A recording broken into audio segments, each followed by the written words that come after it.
ജീവിതത്തിൽ നമ്മളെല്ലാം ഒരു തരത്തിലല്ലെങ്കിൽ മറ്റൊരു തരത്തിൽ പല തരത്തിലുള്ള പ്രതിസന്ധി ഘട്ടങ്ങളിലൂടെയും കടന്നു പോയവരായിരിക്കും. ചിലപ്പോഴെല്ലാം നമുക്ക് ജീവിതം അവസാനിപ്പിച്ചാലോ എന്ന് വരെ തോന്നിയ നിമിഷങ്ങളും ഉണ്ടാകാം, അല്ലേ? എൻ്റെ ജീവിതത്തിലെ അത്തരം പ്രതിസന്ധി ഘട്ടത്തിൽ നിന്നും ഞാൻ എങ്ങനെ മോചിതയായി എന്നതിനെക്കുറിച്ചാണ് ഞാൻ പറയാൻ പോകുന്നത് കേട്ടോ. നമ്മുടെയൊക്കെ ലൈഫ് ഇതാ ഇതിൽ കാണുന്ന ഈ ബലൂണ് പോലെയാണ്. നമ്മളതിങ്ങനെ കൊണ്ടുപോയി തട്ടിക്കളിക്കും, യാതൊരു തരത്തിലുള്ള ലക്ഷ്യബോധവുമില്ലാതെ. അവസാനം അത് പോയിട്ട് ഒരു മുൾപടർപ്പിൽ, അല്ലേ, പ്രതിസന്ധികളാവുന്ന മുൾപടർപ്പിൽ ചെന്ന് വീഴും. അവിടെ നിന്ന് നമ്മളത് വളരെ കഷ്ടപ്പെട്ട് എടുക്കാൻ വേണ്ടി ശ്രമിക്കുമല്ലോ.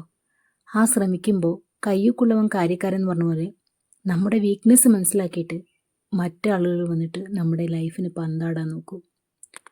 ഒരിക്കലും നമ്മൾ അനുവദിച്ചുകൂടാ. നമ്മുടെ ജീവിതം എങ്ങനെ വേണമെന്ന് ഡിസൈൻ ചെയ്യേണ്ടത് നമ്മളാണ്. മറ്റുള്ളവരുടെ തീരുമാനങ്ങൾക്ക് അത് ഇട്ടുകൊടുക്കാതിരിക്കുക.